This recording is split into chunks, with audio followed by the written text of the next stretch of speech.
Aqui. Uma mensagem. Ah, ela iniciou a gravação. Isso. Então, vamos lá. Boa noite a todas e a todos. Em nome do Lumen, são todos e todas bem-vindos para mais esta edição das Humanidades Médicas. E o Lumen, eu estou representando aqui o nosso coordenador, professor José Luiz Goldfarb. O Lumen é um núcleo de pesquisas em humanidades para ciências e tecnologia. Hoje, em particular, nós estamos na linhagem das humanidades médicas, mas ele é composto pelas humanidades tecnológicas e também pelas humanidades ambientais. A ideia do Lumen é trazer variados especialistas, geralmente são eles que nos falam, e ele funciona como um centro onde se processam as ideias que nos são trazidas para depois serem postas no trabalho da universidade e de redes de pesquisa e trabalho em geral. Então, em nome do Lumen, eu agradeço a professora Cecília pela palestra que ela vai nos trazer hoje sobre um tema importantíssimo. Eu passo, então, a palavra para a professora Patrícia Pazinato, que vai nos apresentar a professora Cecília. Muito obrigada, professora Cecília. Bom, boa noite a todos, e especialmente, né, a professora Cecília, que eu tenho alegria de apresentá-la de forma muito breve, né, como psicóloga clínica e hospitalar, formada pela Divisão de Psicologia do Hospital das Clínicas, da Faculdade de Medicina da USP. Ele é especialista em gerontologia pela SBGG, tem mestrado em ciências pelo Instituto de Psiquiatria da Faculdade de Medicina da USP, o programa ambulatorial do transtorno do jogo, e atualmente é pesquisadora colaboradora do programa ambulatorial dos transtornos integrados do Impulso. É também membro da diretoria da Sociedade Brasileira de Geriatria e Gerontologia do Paraná, na Secretaria Adjunta do Departamento de Gerontologia. Queria dizer que é com muita alegria, né, que nós podemos aí, então,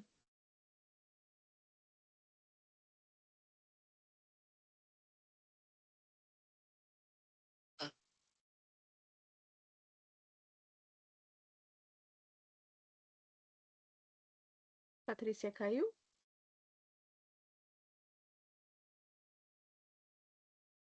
Não estou Pelo jeito, ela congelou. Bom, vocês me ouvem bem? sim, Raíssa. A Patrícia voltou. Você tinha congelado, Patrícia. Congelado? Pode Tá. repetir, por favor. Toda a apresentação ou foi bem a apresentação? Não, a apresentação foi bem, era só a última parte. Ah, então tá ótimo. Então, só para realmente reiterar a alegria, né, de tê-la conosco e dizer que aí fique à vontade para trazer outros aspectos da sua própria jornada que integrem, né, o seu assunto, o seu tema. Muito obrigada mais uma vez e fique à vontade, professora. Boa noite a todos e a todas. Obrigada pelo convite. Eu que agradeço a oportunidade de estar aqui para a gente poder conversar aí sobre esse tema, né, importante. Eu venho estudando tanto a população idosa quanto o transtorno do jogo já faz aí um tempinho. Então, até para a gente otimizar o nosso tempo, eu acho que eu já vou dar sequência e começar a minha fala, tá bom? Eu acho que eu vou minimizar minha tela aqui de lado. Se tiver algum problema, vocês me avisam, vocês falam comigo, por favor, tá? Então, vamos lá. Então, o título dessa minha fala é Transtorno do Jogo em Pessoas Idosas, uma perspectiva psicogerontológica. Então, eu vou começar, né, falando o que é o transtorno do jogo, né? Então, o transtorno do jogo, por definição, é um padrão persistente do comportamento de apostar em jogos de azar. E esse comportamento ele pode ocorrer de forma online ou offline, né, hoje em dia. Apostas têm que envolver valores, tá? Então, dinheiro, objetos, um carro, a casa, o celular, né? Na minha época, quando eu comecei a estudar jogo, valia até passe de ônibus, né? Eu sou da época do passe de ônibus, enfim. E é importante a gente também entender que aqui a gente está falando de apostar em que tipo de jogo? O jogo de azar. E o que, que é o jogo de azar? É um jogo que é marcado pela aleatoriedade, no qual o resultado final depende muito pouco, né, da habilidade do apostador ou do jogador, ele vai depender muito mais do acaso. Então, um bom exemplo do que é um jogo de azar é o jogo de dados, né? O próprio jogo de bingo, aquele bingo físico, que as bolas estão no globo, a pessoa gira a manivela e sorteia aleatoriamente uma bola com um número. Então, esses são exemplos clássicos de jogos de azar, né? E aqui no Brasil, eu já vou até me adiantar um pouco, a gente tem um histórico, né, de que jogos de azar, o bingo principalmente, está muito associado a uma tradição do lazer, né, aquele jogo beneficente no fundo da igreja ali, né, que a igreja promove ou promovia. Então a gente tem um pouco essa cultura que vem mudando aí com o tempo, e eu vou falar disso mais para frente na minha fala, né? Mas então é importante a gente ter claro isso, que quando a gente fala em transtorno do jogo, ou ludopatia, ou jogo patológico, a gente está falando de comportamento de apostar em jogos de azar. Tá? Então, jogos marcados pelo acaso, né? O resultado depende do acaso, vai depender muito mais da aleatoriedade, né? E com pouca influência, então, da habilidade do apostador no resultado desse jogo, tá ok? Então, ele é manifestado pelo prejuízo no controle sobre o comportamento de apostar em jogos de azar, né? E a pessoa vai aumentando a prioridade que ela dá ao jogo a ponto de prevalecer sobre outros interesses e atividades da vida dela. E ela vai continuar jogando e normalmente ela aumenta esse padrão desse comportamento, apesar das consequências negativas que ela começa a viver por conta do jogo. Né? Então, é muito comum os usuários, os jogadores, né, problemáticos ou patológicos perderem horas jogando e negligenciando suas responsabilidades, experimentando, então, dificuldades financeiras, emocionais, isolamento social por conta do jogo. E os impactos são negativos e das mais variadas ordens, né? Então, problemas emocionais, como ansiedade, depressão, além de afetar a saúde física, bem-estar, problema nos relacionamentos, enfim, questões financeiras, tá? Mas também é importante a gente saber que existem, então, três níveis, digamos assim, de jogo e de jogadores, né? Então, a gente tem o primeiro patamar, que seria o jogo recreativo, aquele jogador social, aquele jogo que é o lazer mesmo. Então, a pessoa, ela faz a sua aposta, ela vai lá, pega o dinheiro dela e aposta, de forma até que regular, mas em intervalos de tempo que variam muito. Então, a cada 3 meses, depois a cada 6, aí, de repente, na semana seguinte, ela apostou de novo ali na loteria, né? Mas ela não tem um prejuízo pessoal por conta dessa atividade. E ela não tem a perda do controle sobre o comportamento de apostar em jogos de azar, tá? Porém, tem pessoas que não ficam só nesse patamar, como algo de lazer, lúdico, recreativo, né? Da coisa do risco, porque a questão do jogo do azar, ele implica no risco. Você não sabe o resultado, você não consegue prever o resultado. Né? Mas tem gente que não fica nesse patamar, que vai para um caminho seguinte, que é o jogo de risco, ou um jogador problemático, um jogo problemático, que já é uma prática mais frequente de aposta, no mínimo mensal ou habitualmente semanal, e ele começa a experimentar complicações na vida dele por conta desse comportamento. Tá? Então, ele acha que ele vai jogar só R$ 5, daí quando ele foi ver, ele já jogou 15, ia ficar só 5 minutinhos, ficou meia hora. Então, ele já começa a dar sinais de que ele está começando a perder o controle sobre esse comportamento. E Tem pessoas que normalmente, quando estão nesse padrão aí de jogo problemático, se a gente não cuidar precocemente, eles têm muita chance de desenvolver um padrão patológico de jogo, né? Que daí sim a gente fala de jogo patológico, do jogador patológico, tá? Então, são pessoas que fazem apostas frequentes, usualmente semanais, mas normalmente a gente vê que é quase todo dia, diário, e vai preencher critérios diagnósticos para essa patologia. E o que fica explícito é que existe uma perda do controle sobre esse comportamento de apostar em jogos de azar, né?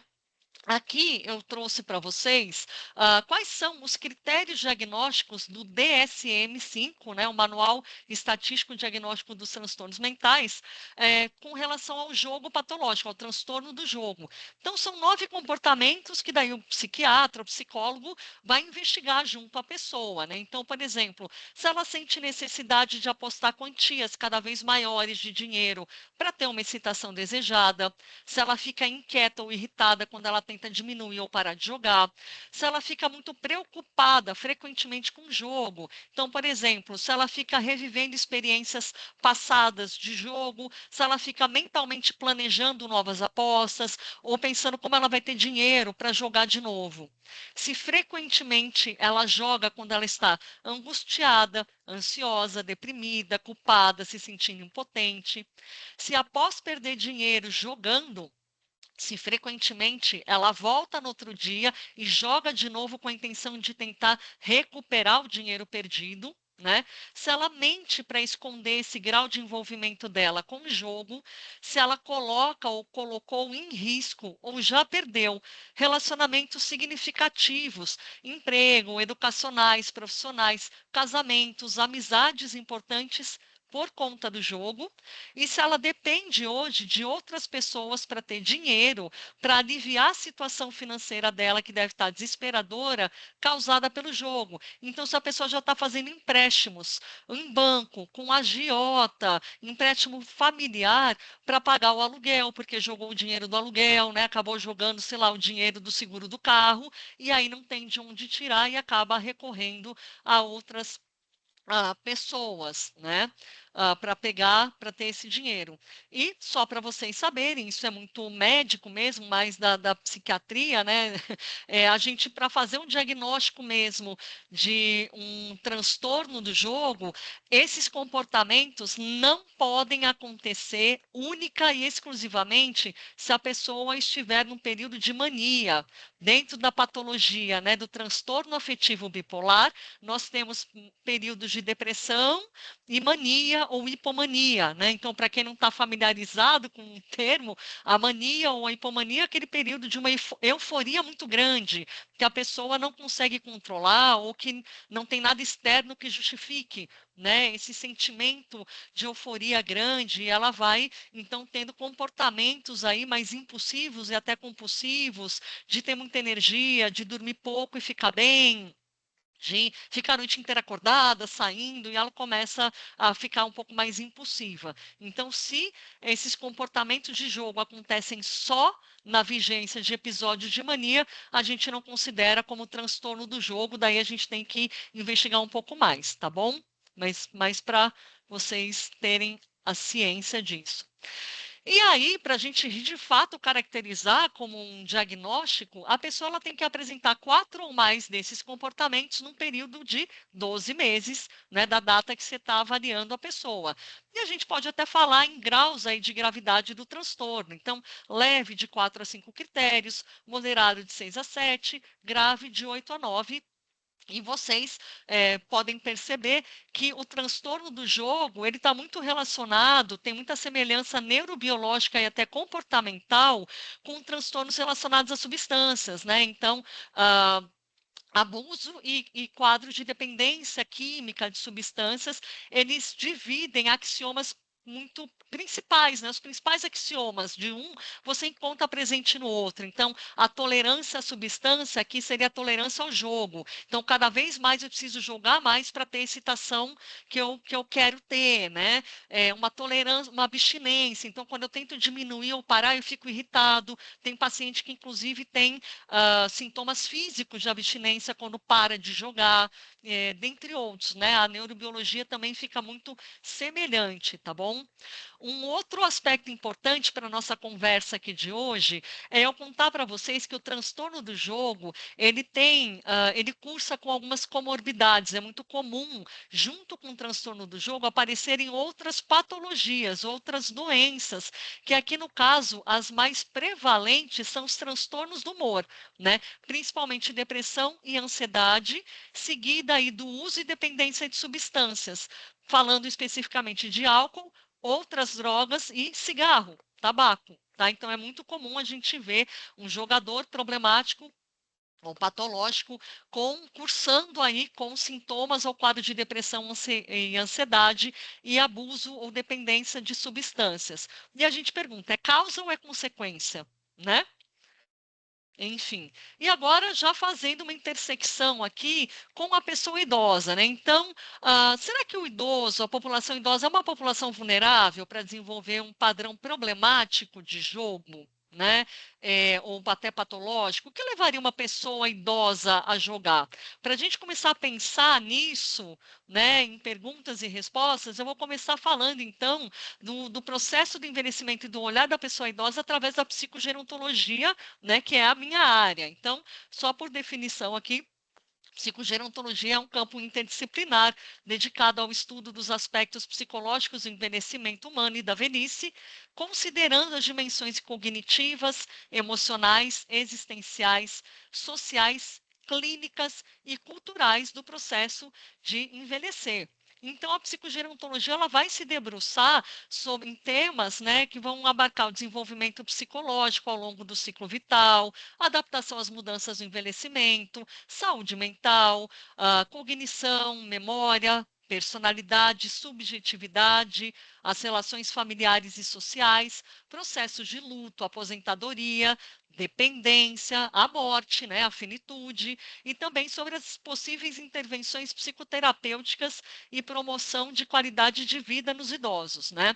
E para ter esse olhar, a gente tem aí um arcabouço teórico, a gente tem algumas teorias que podem embasar esse olhar, esses olhares, né? E eu acredito que hoje em dia, eu acho que uma das mais utilizadas é o paradigma do Lifespan Development, né? O desenvolvimento ao longo da vida, aí escrito por Baltz e Smith em 2004, que ele citou da seguinte forma, né? Que o envelhecimento seria, então, processos de curso de vida influenciados por determinantes genético-biológicos e socioculturais em interação ao longo do tempo individual e do tempo sócio-histórico.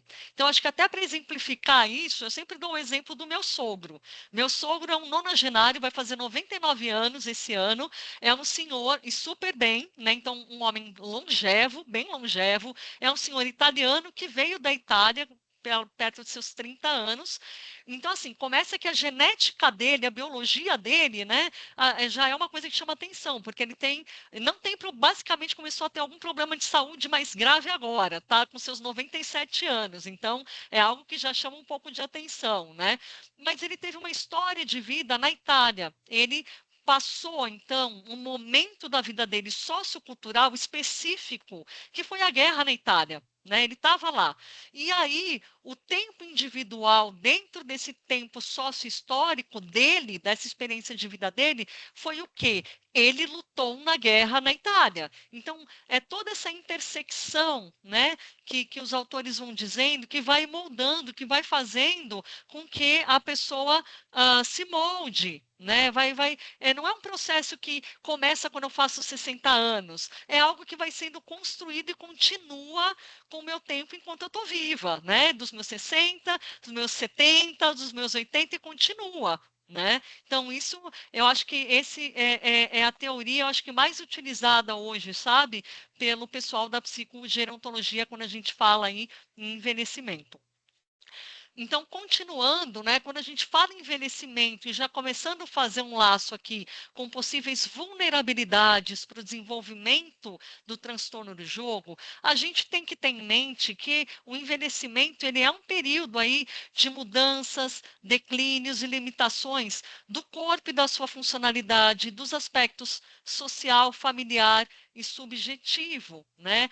Então, do que eu estou dizendo exatamente? Que com o passar do tempo, com o envelhecimento, o nosso corpo vai mudar. Não só a pele vai enrugar, o cabelo vai ficar branco, mas o funcionamento do nosso corpo muda, começa a apresentar naturalmente alguns declínios, né? Então, a minha acuidade visual, por exemplo, declina, né? Eu não consigo mais enxergar de perto sem usar óculos. Ou eu estico o braço, ou eu coloco um óculos. A mesma coisa com a minha acuidade auditiva. Eu vou ter um declínio, eu vou passar a escutar um pouco menos, talvez eu tenha aí que usar um aparelho auditivo, faz parte do declínio natural do funcionamento do nosso corpo.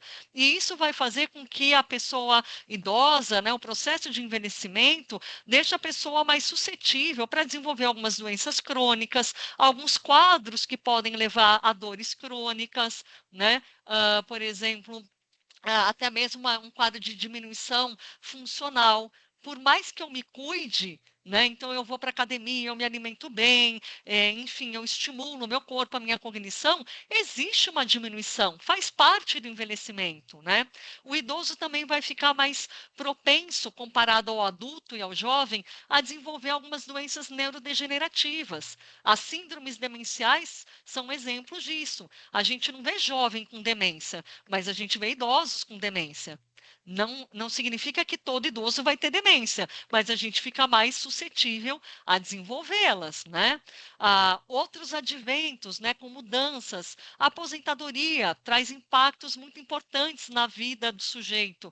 Viuvez, solidão, isolamento, né? Então, o que a gente está falando aqui? Que o envelhecimento ele vai trazer essas mudanças, limitações e declínios que vão implicar em perdas, né? A gente está falando aqui em perdas de um corpo jovem, perda de um corpo forte e ágil, perda de papéis sociais. Com a aposentadoria, eu perco o meu papel profissional, a minha identidade profissional fala, pera, eu sou uma psicóloga aposentada, mas eu sou psicóloga ainda ou não, né? Ah, por exemplo, até mesmo perda de um papel dentro da família. Antes era um idoso que era tido como chefe da família, ele que coordenava, organizava um monte de coisa, e de repente ele passa a ser uma figura mais frágil, mais vulnerável, que demanda cuidado. Ele que passa a ser cuidado, né? Perdas de amigos, né? Os meus contemporâneos também vão envelhecendo comigo e vão morrendo. O cônjuge, a viuvez, né? E tudo isso acontece na nossa sociedade. Então, eu vou falar aqui da nossa sociedade contemporânea brasileira, na qual existe ainda. Estamos mudando, né? Mas ainda existe uma valorização do padrão de beleza de juventude, numa sociedade que é fast, né? A gente é tudo fast, é tudo rápido. É fast food, é funeral fast, é tudo fast. Tem que ser rápido. Então, uma valorização da agilidade, da produtividade e de repente, até uma desvalorização da pessoa idosa, muitas vezes culminando com o idadismo. Né? Que é o preconceito com relação à idade, nesse caso aqui a gente está falando da idade avançada. Então, o idoso, a pessoa idosa, dentro dessa nossa sociedade hoje, ela meio que vai na contramão ali, né, do que a nossa sociedade está querendo ou valorizando.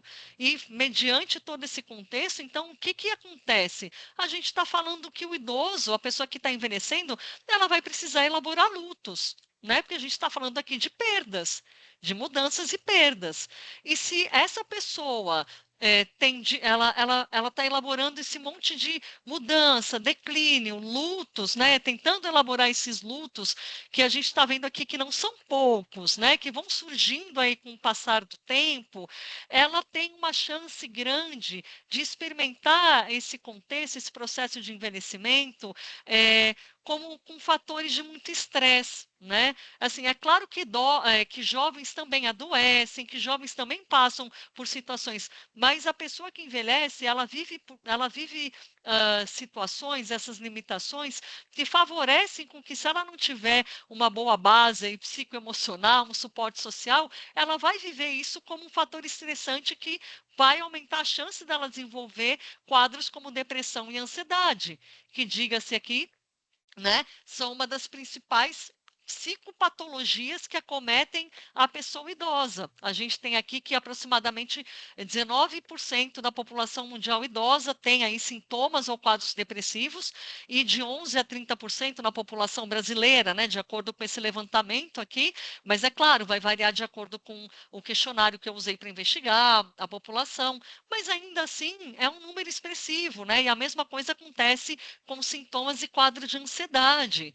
Então, é só importante lembrar que, apesar de ser frequente, depressão e ansiedade não fazem parte do envelhecimento normal, né? São doenças que devem ser devidamente diagnosticadas e adequadamente tratadas. Não é para considerar algo como normal. Ah, é normal o idoso estar deprimido, né? Ah, também, olha lá, ficou viúvo, o amigo morreu, ele aposentou. Não, não é normal. Não é normal. Pode ser frequente, mas não é normal. A gente precisa olhar para isso, né?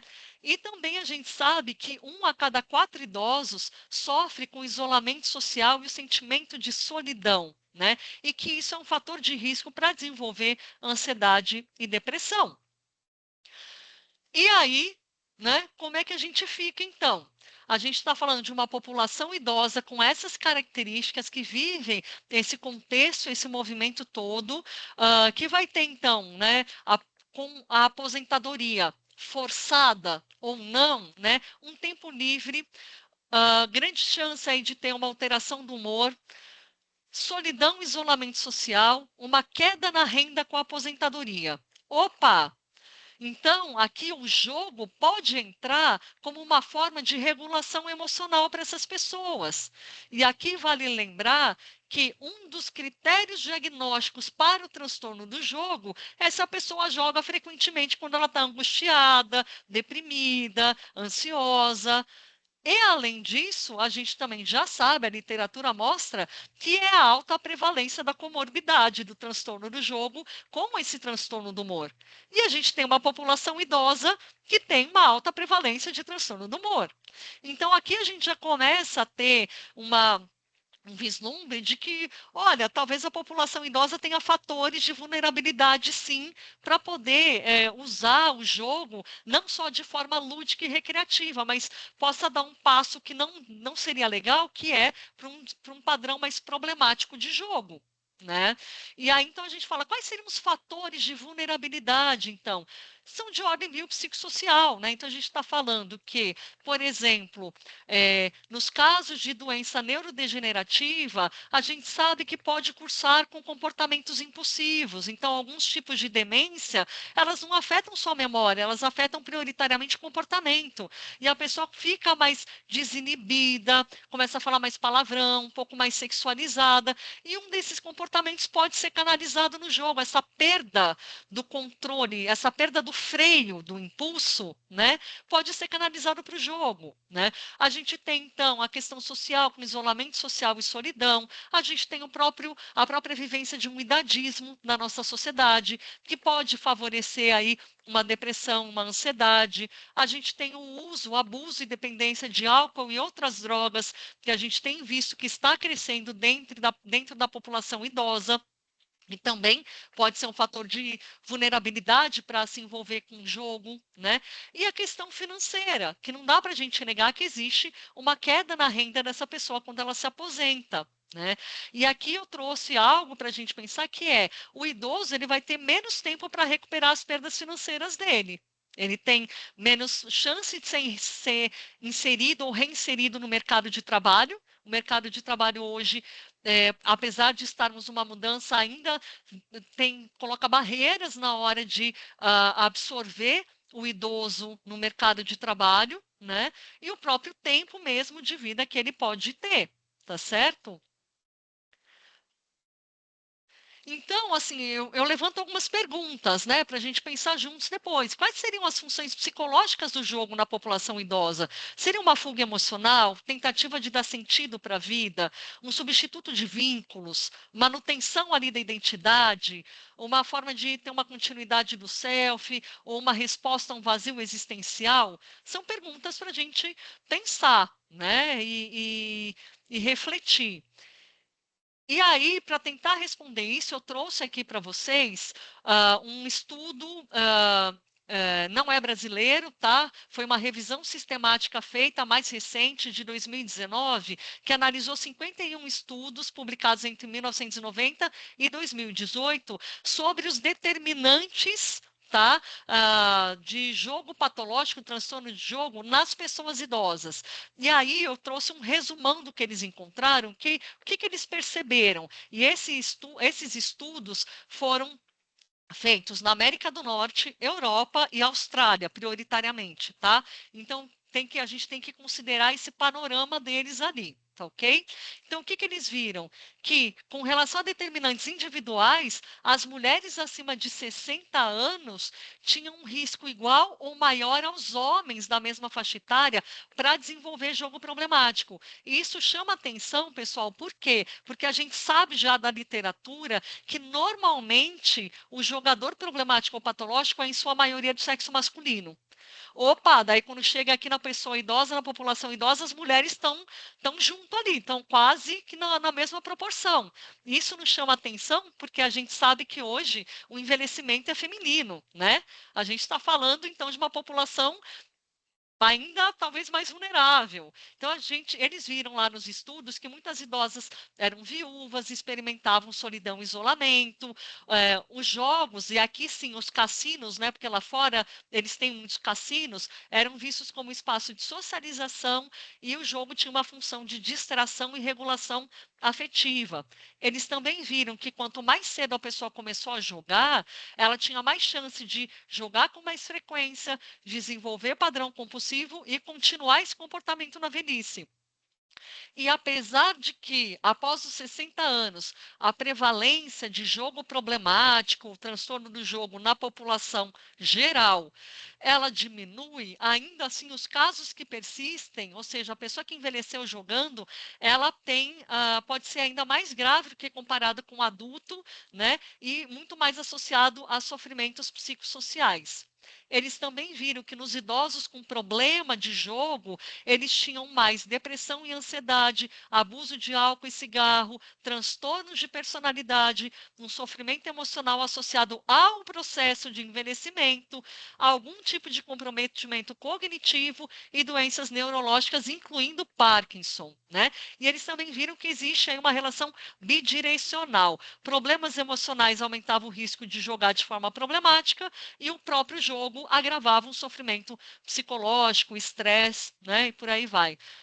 Viram também uma forte associação com a aposentadoria e a perda do papel social, né, com aqueles idosos que tinham um padrão de jogo problemático, né, então a perda da identidade profissional, sensação de inutilidade, redução da rotina, aumento do tempo ocioso, né? E o jogo passava então a preencher um vazio do cotidiano, uma necessidade de excitação e busca por propósito e ocupação, né?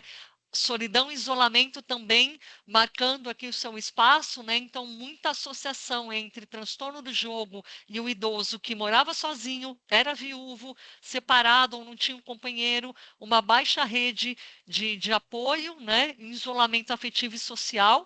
E lá, de novo, né? A realidade deles. Os cassinos frequentemente eram percebidos pelos idosos como acolhedores e seguros, estimulantes, e eles se sentiam pertencendo àquele ambiente. Então, o jogo parecia ser um substituto de um suporte social.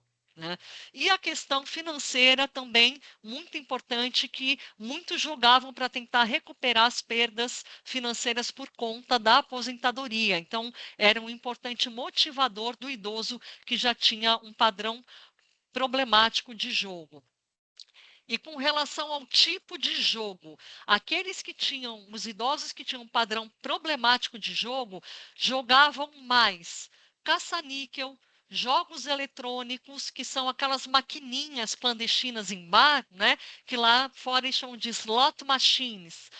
Esses jogos que são contínuos e rápidos, basta você apertar um botão que você já tem a resposta, né? Então, eram atividades com reforço imediato. Eu ponho dinheiro, aperto um botão, pá, saiu o resultado. Né? Eu não preciso esperar uma rodada, por exemplo, do carteado, né? Até chegar a minha vez, já passou ali uns 2, 3 minutinhos. Não, são sempre jogos com uma velocidade muito rápida de resposta, tá? E a gente tem também a diferença que, diferente do jogador problemático, o idoso que jogava de forma lúdica, recreativa, ele apostava mais em loteria, em jogos ocasionais, era um valor baixo, né? E jogos que eles chamam aí de descontínuos, não tem essa continuidade, essa coisa rápida na resposta. O estudo aqui também trouxe a questão da disponibilidade do marketing, que eu achei legal trazer para a nossa conversa, para a gente transpor para a nossa realidade brasileira, né? Que eles questionam, né? Eles viram o quanto o estímulo a excursões para cassinos, promoções voltadas para idoso, o ambiente do cassino ele é todo adaptado e confortável. Você tem comida, cafezinho lá dentro, né? Isso proporciona um ambiente de lazer e convivência social.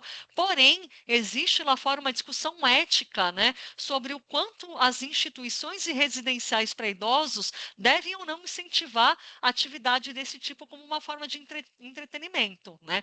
Lá fora, na América do Norte, Europa, eles têm congressos só para gambling business, né? Então, quanto lá eles têm congresso para ver como é que você vai, que cor, a temperatura, você vai deixar um cassino, né? Justamente para a pessoa ter essa perda do controle do tempo, ficar muito confortável e tendo a perda do controle sobre algumas coisas.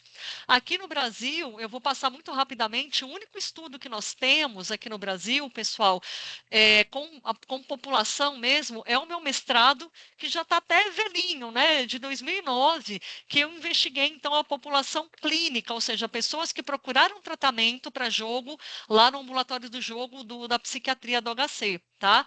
E aí eu quis responder essas perguntas. Quem é o idoso que joga? Se é igual ao adulto? Se foi o jovem que envelheceu jogando ou se o idoso que começou a jogar? E se tinha alguma diferença no perfil com relação a gênero e idade de início? E aí, eu comparei, então, 535 adultos com 50 idosos. Então, da minha amostra, eu tinha 50 idosos, que dá mais ou menos 8,5% da minha amostra total. Tá? Então, isso já nos diz alguma coisa.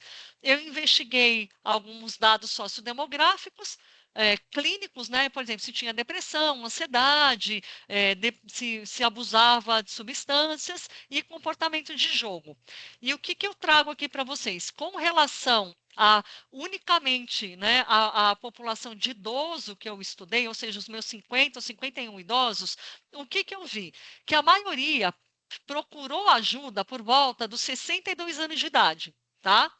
E eu vi que a maioria teve uma idade média de início de jogo com 50 anos. Porém, teve uma turma desses meus idosos que começou a jogar antes dos 50 anos. Começou a jogar com uma idade média de 28 e uma turma que começou a jogar depois, com 57 anos. Né? E quando eu fui ver o perfil desse pessoal, o que eu descobri?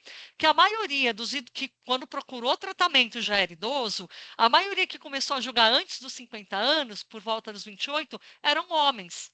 E a maioria das que começaram a jogar mais tarde na vida, com 57, eram mulheres. Isso com uma significância estatística, tá?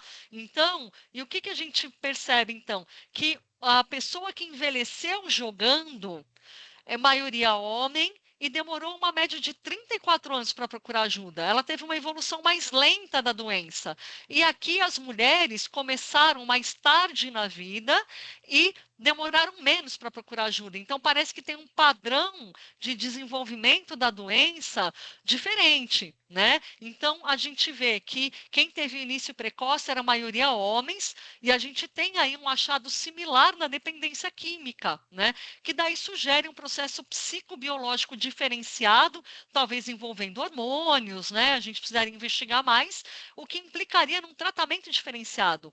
Mas a gente também não pode deixar de se questionar se não tem um fator cultural envolvido, né? Eu estou falando aí, então, de uma geração de idosos que lá atrás, será que essas mulheres tinham, a gente sabe que a mulher normalmente ela se expunha menos a riscos, né? Lá atrás ela se expunha menos a ambientes de jogo, cigarro, bebida. Isso foi mudando com o tempo. Mas são questões que a gente tem que fazer, a gente tem que se perguntar se além do biológico, será que não tem uma questão cultural aí permeando, né? A mulher hoje em dia, dos seus 50 e poucos anos, indo para os 60, qual é a realidade dela hoje no nosso país? Uma mulher estressada, deprimida, sobrecarregada, cuidando da mãe idosa, dos filhos, muitas vezes dos netos, e vai jogar como uma válvula de escape? Então a gente tem que perguntar também da questão cultural que está permeando a vida dessa pessoa, né? Outro ponto aqui que nós vimos, que os idosos que começaram a jogar cedo, lembrem que naquela época do meu mestrado, pessoal, não tinha jogo online, tá bom? Eram só os jogos físicos. A gente tinha acabado, o Brasil tinha acabado de fechar as casas de bingo, então a gente tinha tido um período de legalização das casas de bingo, e aí fecharam, e a gente estava no começo, a introdução dos jogos eletrônicos. Então, as maquininhas, videopôquer, videobingo, então aquelas maquininhas, não era no celular, não era online ainda, tá bom? Então, o que a gente tem? Que os idosos, que a pessoa que envelheceu jogando, na maioria homens, eles tinham como preferência jogos mistos. Eles gostavam do jogo eletrônico, mas também apostavam muito em carteado, jockey, tá? Jogos mais tradicionais. E as mulheres que começaram mais tarde tinham como preferência unicamente o jogo eletrônico, aquele que é eu apertei o botão, a coisa aconteceu, a resposta já saiu. Então, a gente teve como resposta que o idoso, ele, comparando com o adulto aqui, ele tem uma lenta progressão da doença, que nos dá uma oportunidade de intervenção mais ampliada. Eles demoraram mais para procurar tratamento do que os adultos, tá bom? E a gente se pergunta, é falta de informação? É uma relutância em admitir o problema? E os idosos também tiveram um menor número de critérios diagnósticos, né, do DSM, e um menor índice de comportamento suicida quando comparado com os adultos, o que mostra uma menor gravidade do quadro clínico e uma sugestão de menor impulsividade. Porém, hoje a gente está num contexto completamente diferente. A gente hoje tem apostas online, né, bets, jogos digitais, cassino, tigrinho, e a gente tem acessibilidade 24 horas por dia. Basta você ter um celular com internet. E junto com tudo isso, nós temos um movimento global que é a inserção digital, né, da população idosa, aí coincidindo com a década do envelhecimento saudável proposto pela Organização Mundial de Saúde, para a gente inserir a população idosa digitalmente. O que faz sentido, hoje em dia é tudo digital. O idoso precisa, de fato, é interessante que ele possa ter uma participação ativa na vida dele, na sociedade, e hoje implica na digitalização. Então, olha aí que combinação, né? O que a gente tem? Então, por um lado, uma oferta maciça de jogos online, outro lado, os idosos com seus celulares na mão cada vez mais entrando nesse mundo digital. Então, o que chama atenção é que, além do aumento da oferta de jogo, o jogo do tipo eletrônico online, ele torna esse lazer, o que era para ser um lazer, uma coisa mais arriscada pelo padrão rápido de resposta. Hoje a gente sabe que quanto mais rápido o padrão de resposta do jogo, ele tem um potencial mais, entre aspas, aditivo, tá bom? Para aquela pessoa que já está mais vulnerável à questão do jogo, né? E aí vocês falam, tá, Cecília, todo mundo vai virar jogador patológico? Não, né? O que a gente sabe que a estimativa de prevalência do idoso com transtorno do jogo no mundo varia de 0,5% a 3%, dependendo aí do critério, né, que a pessoa utilizou para fazer a avaliação. E no Brasil, a gente não tem essa resposta, tá bom? Não existe essa pesquisa, tá? Na população geral não tem. O que nós temos é, na população como um todo, de acordo aí com o levantamento do Lenad, que 1% da nossa população brasileira preenche critério para transtorno do jogo. Mas aí eu estou considerando adultos de 18 anos ou mais, não é especificamente o recorte do idoso, né? E se a gente ampliar isso para jogo problemático, a gente chega a 3%, tá? Porém, o que nós temos de informação? O Data Senado, com a história das bets, eles ficaram preocupados, entre aspas, e fizeram um levantamento e verificaram em 2024 que 22 milhões de pessoas idosas apostaram em bets no mês anterior à pesquisa deles, o que correspondia a 14% da população analisada. E hoje, na nossa população brasileira, a gente tem 15% de pessoas idosas. Então, é uma proporção muito semelhante.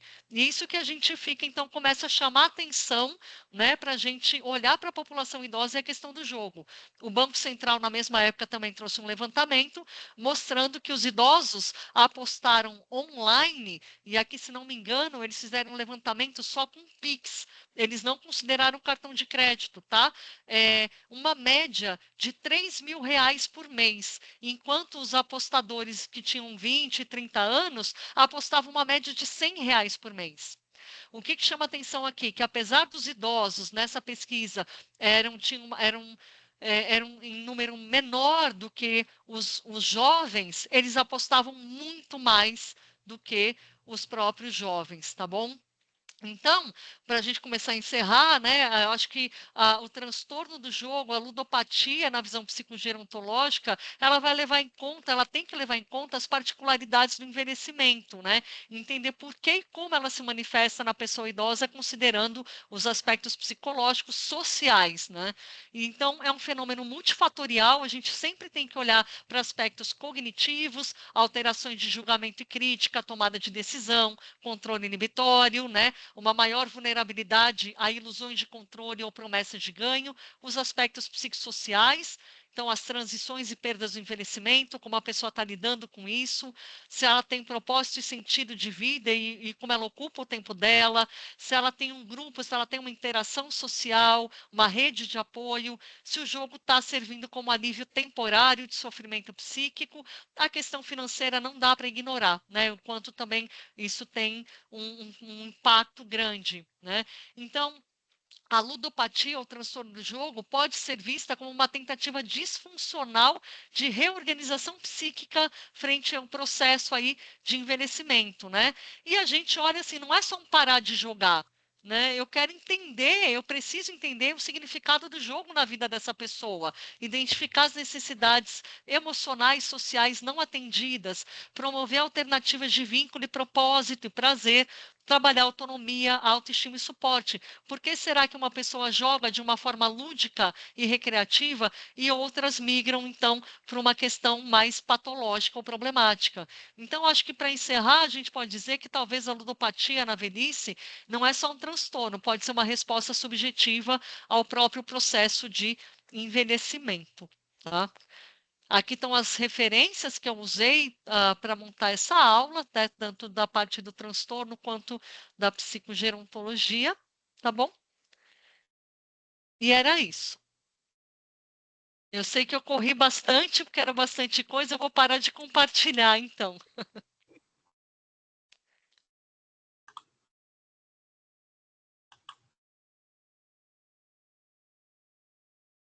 Obrigada. Professora Cecília, muito obrigada. Acho que foi esclarecedor. Vamos agora às perguntas. Antes disso, eu tinha que dizer que a semana que vem, na quarta-feira, vai ser o grupo dedicado a humanidades tecnológicas, vai ser o professor Luiz Carlos Menezes, da Física da USP, falando sobre as novas tecnologias e a educação. É isso, me lembraram. Muito, muito obrigada, professora Cecília. Vamos lá. A Raíssa é quem vai levar adiante as perguntas, Raíssa? Posso ser eu ou pode ser a Patrícia também? Bom. O que você prefere, Paty? Eu acho que aparecendo as perguntas, a gente vai, né? E lembrando que tem o chat também, né? Mas acho que já tem o Antônio Vitor aqui para começar. Eu também vou me colocar na fila depois. Boa noite, doutora Cecília. Eu fiquei uma dúvida, assim, na verdade, uma curiosidade, né? Eu imagino que a estratégia de tratamento para esses pacientes idosos ela seja bem mais complexa, né? Para tratar esses transtornos de ludopatia. É mais uma curiosidade, se vocês têm alguns dados comparando, assim, em relação a tempo de tratamento, quando comparam um idoso com um jovem, ou taxa de sucesso? Vocês chegam a ter, já chegaram a ter esses levantamentos no ambulatório de vocês? Então, a gente tem esses dados, eles não foram analisados, tá? Por quê? Eu sou a única do grupo que estuda idoso. Então, acho que a gente começa por aí vendo o quanto a população idosa acaba não sendo muito vista, não estando muito no foco, né? Assim, a gente não tem muitos profissionais que têm interesse em trabalhar e estudar com a população idosa. Assim, essa que é a verdade, né? Então, lá num grupo, num ambulatório enorme, com muitos psiquiatras e muitos psicólogos, eu sou a única. Né? Então, assim, e a gente acaba não tendo braços e pernas para estudar tudo que a gente gostaria. Então, infelizmente, eu não tenho essa resposta, apesar de ter o dado. Então, olha só, eu tenho os dados e a gente não tem como analisar, né? Agora, o tratamento, você falou de ser complexo, é claro que vamos chamar cada grupo etário, vai ter a sua complexidade. Né? Então, o jovem, dos seus 20 anos, o adulto, eu não saberia te responder se é mais complexo ou menos. Eu acho que é diferente, por envolver algumas questões que os outros grupos etários não vão vivenciar. Né? Então, por exemplo, eu acho que uma coisa que diferencia bastante é a proximidade com a morte. Né? A gente sempre que começa a estudar ou a trabalhar com o próprio idoso, vai surgindo essa questão, né, da finitude, eu já estou na última fase da vida, e o quanto isso pode permear a vida dele, e também a questão do jogo, né, dentre outros fatores, tá? Então, eu diria que é diferente. Eu não posso afirmar que é mais complexo do que outro grupo etário, né, porque eu não tenho essa informação científica para te dar agora, mas com certeza eu te digo que é diferente. Tá ótimo, obrigado.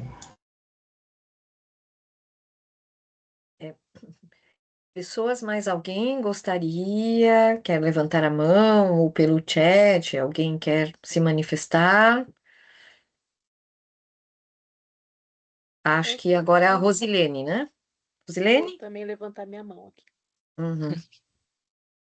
Olá, boa noite. Boa noite. Parabéns a Cecília pela palestra, foi extremamente elucidativa e é um assunto que me interessa bastante, embora eu não esteja na área da saúde, mas tenho assim leituras a respeito, né? E me deixou assim bastante surpresa até, né? O número volumoso de problemas, né?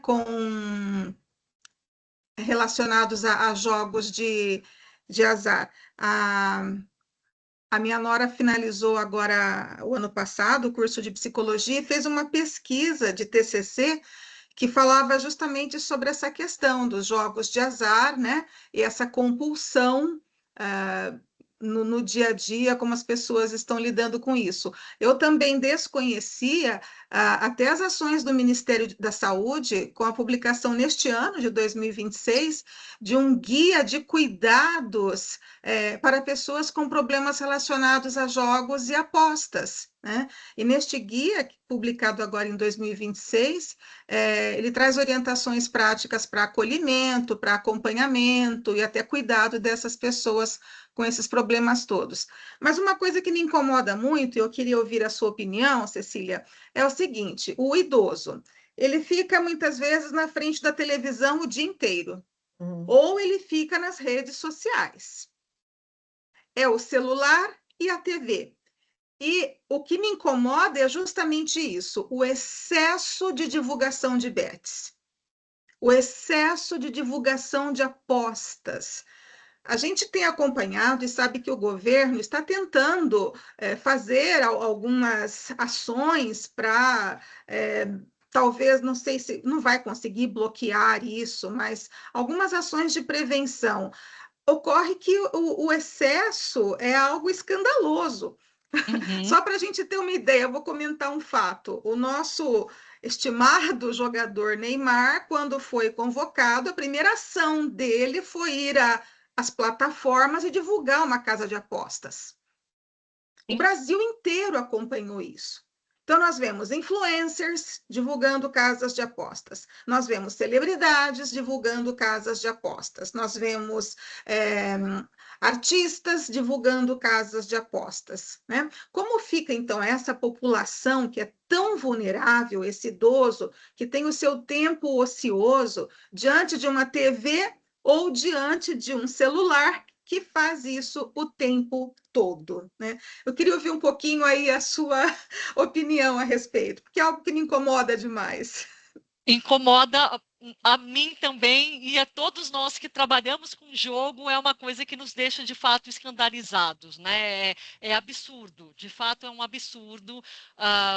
O grupo todo, né? O ProAnjo, Programa Ambulatorial do Jogo, tá lá do Instituto de Psiquiatria, sempre que a gente tem a oportunidade de participar de entrevistas, de consultas públicas mesmo em Brasília, né? O doutor Hermano foi convidado e participou ativamente, a gente sempre fala dessa questão.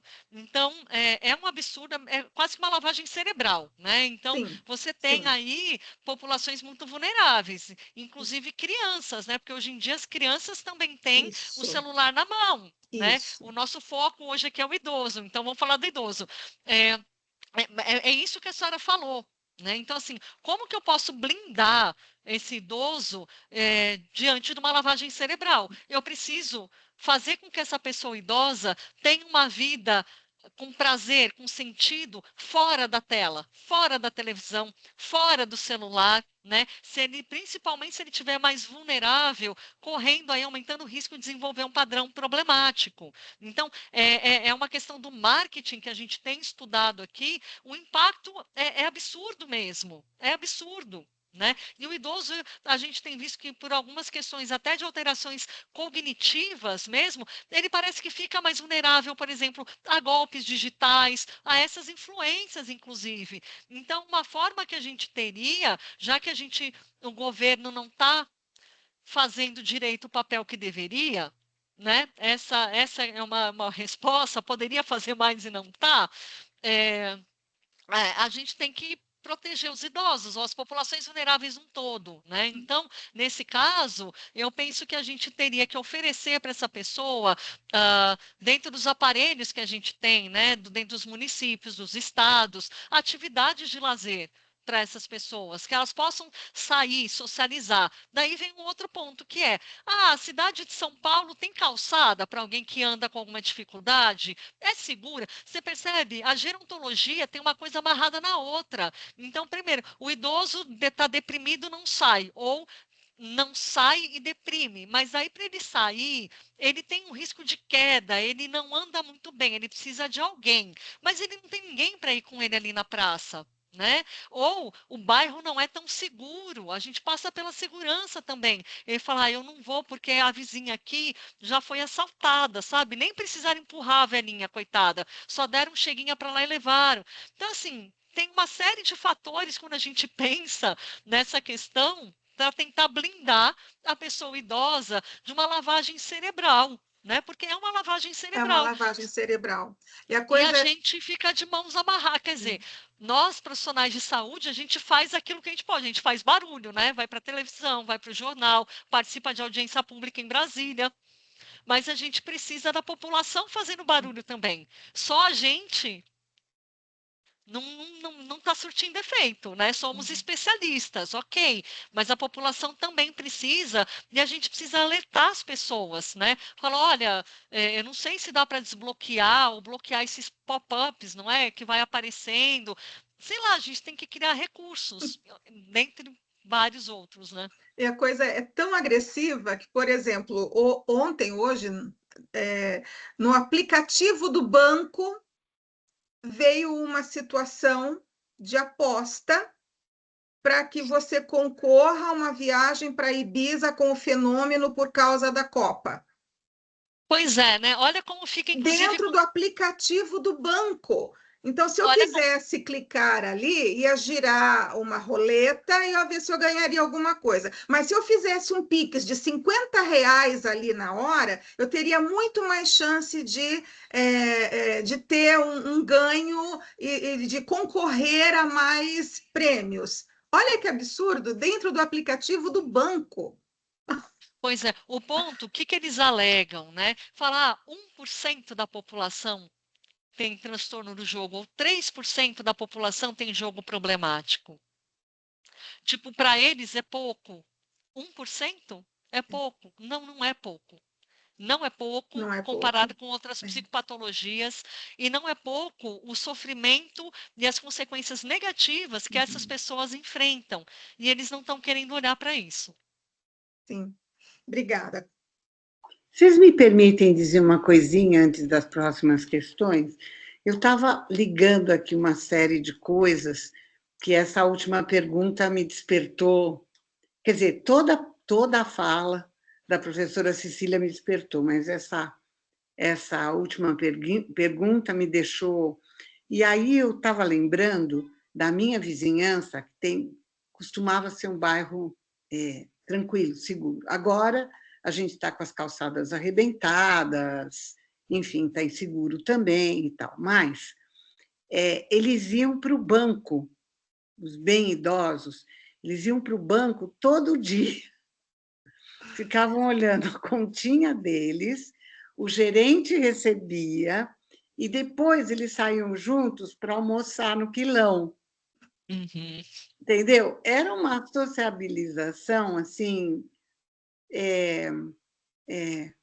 meio inócua, mas era agradável. De lá eles até marcavam para depois ir num cinema e não sei o quê. Que acabou, porque agora os bancos é tudo quase online. Acho que nem tem o gerente lá para receber o pessoal, né? E esse tipo de sociabilização e outros simplesmente está desaparecendo. O velhinho na pracinha, né? O velho... Agora eles vão para o postinho. Se eles pudessem, eles iam lá tomar vacina todo dia para poder ficar junto, conversar. Eu vi uma senhorinha falando: eu fico aqui à vontade. Eu falei para ela: posto de saúde não é um lugar bom para você ficar à vontade, né? Quer dizer, estão diminuindo, estão desaparecendo os lugares de sociabilização quase gratuitos e tal, que os velhinhos tinham. Isso está sendo computado, é meio uma coisa que a última pergunta me despertou. Como isso está sendo substituído? Isso, sei lá, é isso, desculpe ter entrado no meio. Me parece que não, professora Ana, porque era algo que estava incorporado na rotina, né? E de repente não tem mais, né? Mesmo como a gente vou falar, o velho da praça, né? Por que tem velho da praça e não tem a velha da praça? A mulher está em casa, cozinhando, eles estão ali jogando dominó. Não tem mais isso, isso não está sendo substituído. O que a gente vê, não dessa forma, parece que mais natural, orgânica, incorporada no dia a dia deles. É claro que a gente tem atividades gratuitas, né, de instituições públicas, mas assim, eu vou ali para fazer a ginástica, eu vou ali para... Não era algo que parecia que permeava a rotina, né, naturalmente da pessoa, de ir ao banco, que agora virou um postinho, né? Então, não está sendo substituído, me parece. Né? Não dessa forma tão natural. E aí o idoso, a pessoa idosa, tá ficando com menos espaço, né? Em todos os sentidos, não só físico. Professora Cecília, queria agradecer também pela palestra. Era um tema que já tinha comentado várias vezes com os colegas aqui do Lumen, que eu estava ansiosa por conhecer mais sobre esse tema.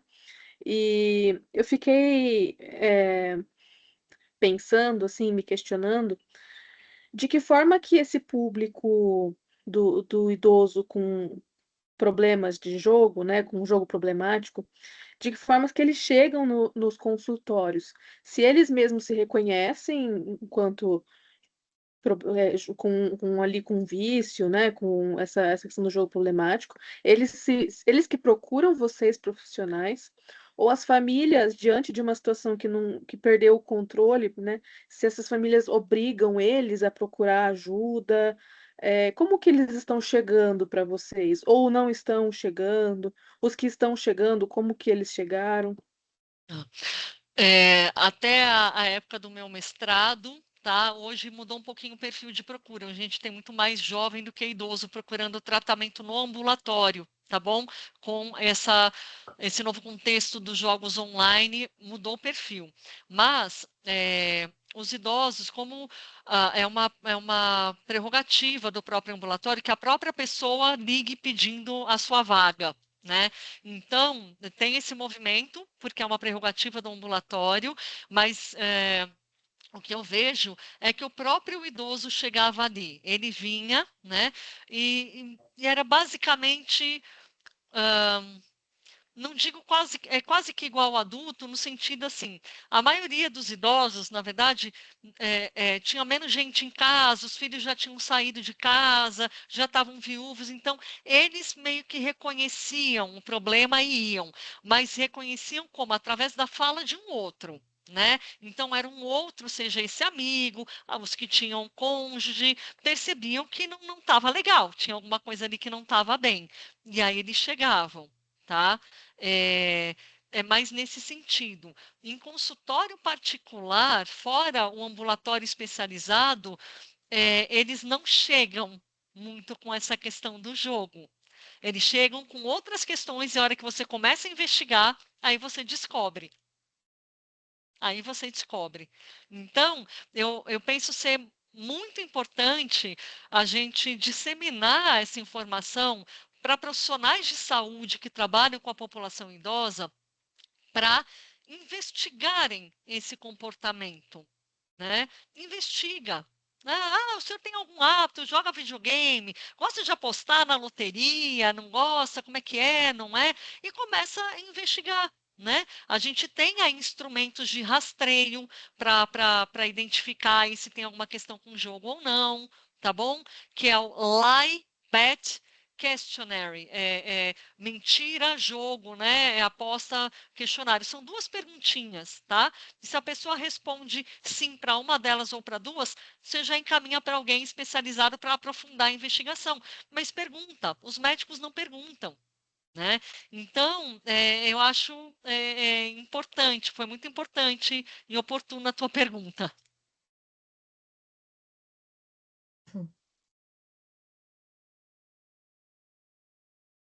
Obrigada. Eu acho que a Patrícia e aí encerramos. Acho que sim, acho que sim. Bom, Cecília, primeiro eu queria te agradecer, né? Foi muito instigante e continua sendo, porque as pessoas vão falando, vão aparecendo mais muitas outras questões, né? Você está me ouvindo? Você está podendo me ouvir? Sim, Sim. Bom, acho que o primeiro ponto que eu fiquei pensando foi um pouco a questão do jogo vinculado com a questão econômica do país, né? Porque a gente tem um dado do Ministério da Economia muito complicado, que está por volta de 60% a 65% as famílias novas que estão dependendo dos empréstimos dos idosos para poder manter seus lares, né? Ou seja, um grande número, um grande volume, né, de empréstimos feitos e que servem para pagar despesas de novas famílias, de jovens casais ou despesas de uma família estendida, como a gente chama, né? Então, esse idoso ele continua suprindo ainda uma fonte de renda dentro da família, um papel que acaba muitas vezes, né, sendo atribuído a ele, né? E eu pensei um pouco, porque a gente escuta muito dos idosos, né? Eu vou complementar a renda, né? Não consigo mais empréstimo, então eu vou jogar. Aí joga, leva os empréstimos, enfim, tem todo um vício, né? Mas ele jogando e ele tendo os consignados continua sendo uma grande fonte de renda. Então a gente tem um problema também econômico vinculado a isso, né? Então a gente tem toda uma rede de alimentação ao jogo e, como vocês levantaram, uma falta de fatores protetivos, que é um lugar de socialização desse idoso.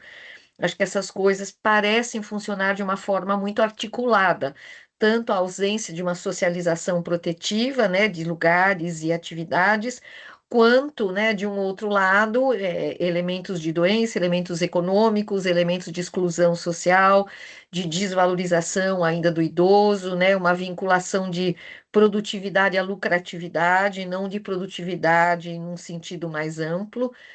né? Então, eu estava pensando, né, que como é importante, né, porque é uma pesquisa que ela, na verdade, ela serve, né, para a gente examinar os mais diferentes fatores e variáveis, né, a pesquisa que você faz, né, afora a gente pensar, né, que o envelhecer no Brasil, ele é muito diferenciado, né?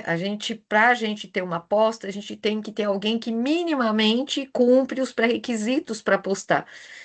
E a gente tem uma camada de idosos no Brasil vivendo uma vida extremamente ainda, né, miserável e ainda uma vida muito complicada, né? E eu estava pensando um pouco nas outras apostas, né, que são feitas, que não são essas mais sofisticadas do bingo ou da bet, mas que são apostas que vão rolando de outras formas, né? Aí as maneiras que eles vão tendo para conseguir aí o dinheiro da subsistência, né? Que são outros jogos, ainda que eu não quero nem entrar aqui, né, na vida do idoso e criminalidade, mas que está aumentando assim fortemente. Então, estava pensando que importância tem a tua pesquisa, porque na medida em que os dados vão vindo, ela vai podendo retratar toda uma série de condições do idoso do Brasil, na sua variabilidade, né? Mas como falta a gente discutir a dignidade do idoso brasileiro, né? Como eu acho que este é um tema, assim, né, da ética e do lugar dado para o idoso, assim, muito importante, né? Então, eu queria te dar os parabéns, te agradecer pela sensibilidade, pela coragem, espero que você continue levando o teu trabalho lá, né, e depois em outras ocasiões, quem sabe, venha aí, né, fazer parte, discutindo com a gente, porque é uma pesquisa, a meu ver, extremamente relevante. Muito obrigada mesmo por estar conosco. Eu que agradeço. Muito obrigada a vocês por me ouvirem e espero que eu possa ter contribuído com o grupo. Eu acho que com a bibliografia que você nos passou, e se você estiver disposta a discutir alguns pontos, eu acho que o grupo como um todo gostaria de continuar conversando com você, Uhum, Cecília, porque, de alguma maneira, esse grupo que trabalha com humanidades médicas trouxe alguma coisa do que é invisível, que você logo de início falou, que é o papel do idoso nessa sociedade contemporânea, veloz, complicada, agressiva e etc. Né? uhum. A Márcia e eu, o outro dia, ficamos vendo uma idosa que postou um filmete, né, na internet, dizendo que ela e a amiga, que não são exatamente duas bobas, porque conseguiram colocar seu filmete lá, não estavam conseguindo comprar as entradas para o cinema, que agora não tem mais bilheteiro.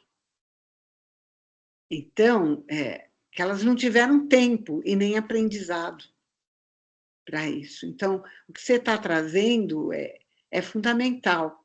Quer dizer, qualquer idoso medianamente inteligente e normalmente mais sábio do que o jovem, se você sentar e explicar para ele que a possibilidade do jogo tirar dinheiro em vez de colocar é uma questão matemática. É. Mas olha, a senhora tocou num ponto muito interessante, desculpe eu me alongar aqui, mas uma das características mais marcantes do jogador, e até era um dado da pesquisa que eu acabei não colocando, que a pesquisa, aquele último levantamento grande, né, internacional que eu mostrei para vocês, eles viram que tanto os idosos quanto os adultos apresentam as mesmas distorções cognitivas com relação ao jogo, que é o quê, né? A senhora está falando, olha, é saber que o jogo mais vai te tirar dinheiro do que dá, né? Mas a hora que a pessoa está envolvida com o jogo, se alguém aqui já conversou ou tratou, lidou com um jogador, com uma pessoa com problema com o jogo, parece que ela não sabe mais fazer conta, Ela dá um nó na cabeça dela, que uma das fases do tratamento é justamente a gente sentar com papel e caneta junto com a pessoa e falar: quanto você apostou hoje? R$ 100. Quanto você ganhou? R$ 100. Falei, pera, você colocou na época, né? Você colocou R$ 100 e a máquina te devolveu 100. Eu falei, então você não teve lucro. Eles não conseguem entender. Dá um nó. E eu estou falando de homens com ensino superior, tá? Sim, vai dando essas distorções cognitivas de que eu controlo o resultado do jogo, de que o evento não é aleatório, que um evento depende do outro. Ah, mas já saiu 2 vezes o número 5 do dado, então agora é óbvio que vai sair o 4, né? É um óbvio que, então esquece. Então, tanto o idoso quanto o adulto, né? Isso ficou claro na pesquisa. Então, mas é o que a senhora colocou, professora. Se você sentar antes de chegar nesse ponto e falar, gente, o jogo ele foi feito, ele foi programado para mais tirar dinheiro do que dar, né? Eles, por uma série de questões, né, que vai levando a pessoa nesse comportamento problemático e ter essas distorções cognitivas, eles ficam com dificuldade de entender que os eventos são independentes. Eles falam assim para a gente: ah, mas doutora, aquela máquina ali não está dando faz tempo, é esse o termo que eles usam. Uma hora ela vai soltar o dinheiro. É verdade, elas foram programadas para serem intermitentes. Uma hora dá, outra hora não dá. Só que essa hora, quem diz que vai ser a sua vez? Pode ser o João que botou R$ 1 e vai receber 30 mil. Né? Eles não conseguem entender que não tem, é independente, que é aleatório para eles, eles ficam com essa distorção de que uma hora vai dar. Né? Ela está segurando uma hora, ela vai soltar. Ela pode soltar R$ 1, como ela pode soltar 30 mil, você não sabe.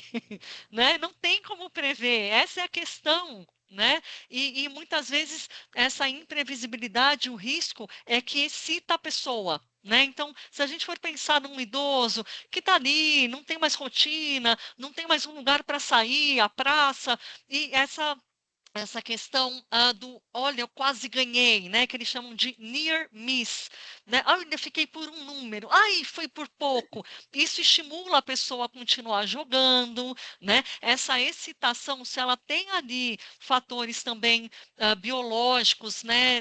Uma neuroquímica mais propensa a ficar sensível, toda a questão da dopamina, né? Que a gente sabe, hoje eu não entrei nessa seara aqui com vocês, mas a gente sabe que existe toda uma questão da neuroquímica, né, que o cérebro é inundado pela dopamina, que é um hormônio que está ligado à gratificação, à excitação, né, e você vai se expondo a isso, vai se expondo, vai expondo, vai expondo, seu cérebro vai ficando mais sensível. E aí você tem uma possível explicação bioquímica, né, do lado bio para as dependências de uma forma geral. E assim, eu acho assim legal assim esclarecer para vocês que muitas vezes a gente ouve nas entrevistas que a gente fala dopamina, da gratificação, do ganho. Não é necessariamente do ganho, é da possibilidade de ganhar. Não é o ganho, é a possibilidade. Só de você pensar que você pode ganhar, seu cérebro já pode ser inundado de dopamina, né? E aquilo, mas aí entra também a questão da subjetividade. Por que que para aquela pessoa foi o jogo e não a bebida, e não a droga ou algum outro comportamento de compras, né? São perguntas que a gente ainda não tem essa resposta, tá, gente? A gente tem ali o famoso tripé, né? O bio, psico social. Todo mundo jogando junto ali. Mas fala, por que jogo e não compras? Não sei. Essa é a pergunta de R$ 1 milhão. Não sei. Posso fazer um comentário? Você já está finalizando? Sim? Não, mas tá pedindo para baixar a mão. Apareceu uma mensagem, eu me perturbei. Nessa última explanação, né, que a senhora fez, e falando do aleatório, pode ser R$ 1, pode ser 30 mil, etc., né? eu lembrei de uma conversa já, sei lá, uns 15 anos atrás, ou talvez 20, né, com um amigo matemático que estava relatando dos matemáticos, um grupo de matemáticos, né, ligados à programação, essas coisas, como eles programavam os caça-níqueis para justamente não aparecer, para que esse aleatório não fosse tão aleatório, ou seja, para que não acontecesse ou acontecesse muito menos do que a probabilidade diria que deveria acontecer, né? Quer dizer que tem mais um lado, não sei como é que isso acontece, se isso acontece ainda, né? Mas tem mais um lado ainda, né? Que é imprevisível, mas na verdade é previsível, né? Alguém está fazendo com que a máquina seja mais previsível para poder ficar com mais dinheiro, né? Dos apostadores. É isso mesmo, Márcia. Isso acontece sim. Até os próprios jogadores falam, os pacientes falam: ah, a máquina é programada. Mas parece que para eles isso não quer dizer nada. Eles vão lá e continuam jogando. Uhum, uhum. Enfim, eu só esqueci de dizer que eu adorei a sua fala e as perguntas, a maneira como foi conduzido, né, que foi ampliando ainda mais o debate e outros pontos que entraram. Gostei muito. Ah, muito obrigada. Podemos encerrar, Raíssa, Patrícia? quer encerrar? Quer encerrar, por Vamos lá, favor? então. Então, a gente agradece imensamente à professora Cecília pela palestra riquíssima que tivemos hoje. Felizmente, vai ficar gravado e vai para o YouTube. E, assim, outras pessoas vão poder ter acesso a essas informações, essa quantidade de informações que são muito válidas para várias áreas. Eu gosto sempre de lembrar que a ideia do grupo das humanidades médicas é justamente trazer interconexões de diferentes áreas. Esse ano a gente está trabalhando com diferentes perspectivas sobre os idosos, o envelhecimento e os problemas de saúde que estão pipocando no século XXI com esse grupo. Então, nós já trouxemos pelo viés da literatura, agora a gente está trazendo pelo viés da psicologia, da gerontologia, e com isso a gente vai construindo uma rede, uma trama de novos conhecimentos, saberes, ideias e perspectivas sobre essa temática. Então, a gente fica muito feliz que você tenha participado conosco na construção dessa rede, Cecília, e esperamos poder revê-la novamente em breve. Fica o convite para continuar participando do grupo, convidar outras pessoas também a participarem. E acho que da minha parte é isso. Fica o meu agradecimento a todos que estiveram presentes. Eu que agradeço e contem comigo. Maravilha. Em nome do Lumen, a gente agradece, pede para a Camila interromper a gravação, que rapidamente, até amanhã,